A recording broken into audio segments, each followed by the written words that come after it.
Brigadier retired वकार हसन साहब defence analyst हमें join कर चुके हैं ट्रांसमिशन में। थैंक यू सो मच वकार साहब। किस तरह से सर देख रहे हैं अभी जो सारी सिचुएशन बनी है? भारत को बारहा कहा जा रहा था कि आप इसकी ट्रांसपेरेंट न्यूट्रल प्रोब करवा लें, इन्वेस्टिगेशन करवा लें, जहाँ से आप करवाना चाहते हैं। मीडिएशन के लिए मुख्तलिफ ममालिक की जानिब से भी कहा गया, लेकिन भारत नहीं आया। उन्होंने इसको जंग में झोंकना था, एक जंग का माहौल बनाना था, वो बना चुका है। अब पाकिस्तान ने कह दिया जी अब हम अपनी मर्जी का वक्त और जगह का तयन करके इसको रिस्पॉन्ड करेंगे। पाकिस्तान का पॉसिबल मूव एक तो इस बारे में, क्योंकि पाकिस्तानी अवाम इस वक्त बहुत मुश्तिल है, दुखी भी है जो इस वक्त आज सिचुएशन हुई है। इनोसेंट किलिंग्स हुई हैं, यहाँ पर सिविलियंस को अटैक किया गया है, जिसको वो टेररिस्ट कैंप्स कह रहे थे खाम ख्याली में। ये उनके ख्याली कैंप्स यहाँ पर मौजूद हैं। तो सर अब पाकिस्तान का पॉसिबल क्या मूव हो सकता है, आप किस तरह से देख रहे हैं और कब तक हम इस रिस्पॉन्स का देख रहे हैं होते हुए? जी बिस्मिल्लाहिर्रहमानिर्रहीम, थैंक यू वेरी मच।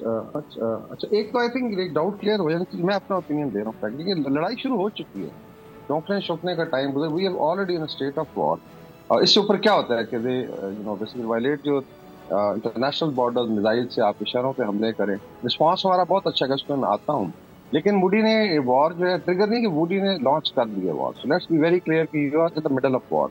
ये और बात है कि पोस्ट का टाइम है, इसमें सोशल मीडिया पे सारी बाकी बातचीत होती है, लेकिन फील्ड में आपके जो पायलट्स हैं, आपकी मिलिट्री है, नेवी है, दे आर मोर्चों में मौजूद है, फ्रंट लाइन। एक तो ये है। दूसरा, आई थिंक रिस्पांस बहुत अच्छा रहा and I think Modi needed it. लेकिन मेरे ख्याल में जैसा अभी बात हो रही थी कि जब आप न्यूक्लियर डिटरेंस को ब्रीच करते हैं दिन दहाड़े या रात को, और उसके बाद आप शहरों को हमला करते हैं, तो हमारे तो एक एक बच्चे का खून जो है बड़ा इंपॉर्टेंट है।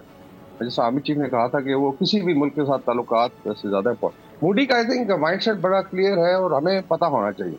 आई नो ऑनेस्टली फील कि ये ना हो कि डीएस्केलेट हो और फिर गेम्स हो रही हैं तो स्पोर्ट्स हो रही हैं। They consider you as enemy, so let it be. एक तो ये कि ये लिख लें। दूसरा ये कि ये फुटबॉल मैच नहीं है, ना ही ये कोई 2020 का मैच है कि जो छक्का लगा दिया, अभी डिमांड है यहाँ से भी हमें 8 रन बनाने। आप वॉर में हैं और वॉर हमेशा कहते हैं कि takes its own course of action. War जो अपनी एक ट्रैजेक्टरी खुद मुतय्यन करती है। तो I think it's a major decision जो लिया गया है, डिस्पाइट कि हमने उनके 5 जहाज गिराए, हेडक्वार्टर तबाह किया, लेकिन आई थिंक जो सेटल करना है स्कोर, वो आपने एक रंग ऊपर जाना है, मेरी अपनी ओपिनियन है। इसमें नंबर ऑफ ऑप्शंस हैं। मेरे ख्याल में जो रिस्पांस है वो शायद जितना भारत ने किया उससे एटलीस्ट 100% होगा ज्यादा। Maybe we are looking at military bases जहाँ से ये चीजें उड़ी थी। उसके बाद जो है आवाज आ रही है? जी जी सर जी। लेकिन वकार साहब जैसे अब आप कह रहे हैं रिस्पांस होगा, हम ऑलरेडी एक स्टेट ऑफ वॉर में हैं, हालत जंग में। द पॉइंट बीइंग कि अब ये मामला जाके रुकेगा कहाँ? क्योंकि obviously being a responsible country Pakistan हमेशा रेस्ट्रेंट भी शो करता रहा है, लेकिन हमने जब बात आती है सालमियत की तो हमने कहा कि हम रिस्पॉन्ड करेंगे और हम माजी में भी कर चुके हैं। 8 डेकेड्स हॉस्टिलिटी के हमें कुछ हासिल नहीं हुआ दोनों ममालिक को, और बाकी ममालिक की नज़रें भी बड़ी गहरी हैं। इस वक्त चाइना बारहा कह रहा है, चूँकि चाइना भी हम देख रहे हैं हमारा स्ट्रेटेजिक पार्टनर भी है, ट्रेड टाइज भी हैं, और पाकिस्तान का आयरन ब्रदर भी है। अब आप जो सारे सिचुएशन में देख रहे हैं कि अब ये मामला रुकेगा कहाँ पर? अगर जब पाकिस्तान रिस्पॉन्ड करेगा उसके बाद क्या भारत मीडिएशन की जानिब या वाकई ही मुज़ाकरात की टेबल पर आने के लिए तैयार हो जाएगा जब उसको पता चल जाएगा कि जी अब हम भी अफोर्ड नहीं कर सकते ये जो मिस एडवेंचर हम कर ही जा रहे हैं? जी सर, उसी तरह मैं आ रहा था, वही मैं कह रहा था ना कि ये ना तो 2020 का मैच है और ना ये कोई फुटबॉल मैच है। वॉर अपनी ट्रैजेक्टरी मुतय्यन करती है, वॉर ने ट्रैजेक्टरी मुतय्यन कर दी है। मैं उस पर आ रहा था कि टारगेट्स क्या हो सकते हैं। This could be military bases, could be deep inside Indian political, let's say इनके हेडक्वार्टर्स हो सकते हैं या कुछ और चीजें हैं। इनके टेररिस्ट कैंप भी हैं, हमें पता है वहाँ पे BLA की ट्रेनिंग होती है राजस्थान में। फिर भी आ जाए आप ऑक्युपाइड कश्मीर में, बिकॉज डिसीजन जो है वहाँ पे होना है। डैम को हिट करके, हमारा जो हाइडल प्रोजेक्ट है उसको हिट करके इंडिया ने प्रेसिडेंट सेट कर दिया। तो नाउ, और इंडस वाटर ट्रीटी को उन्होंने हैंड इन बेस किया, तो टेक्निकली फिलहाल वो एग्जिस्ट नहीं करती। ठीक है, इसका मतलब वी आर बैक टू 1947-48।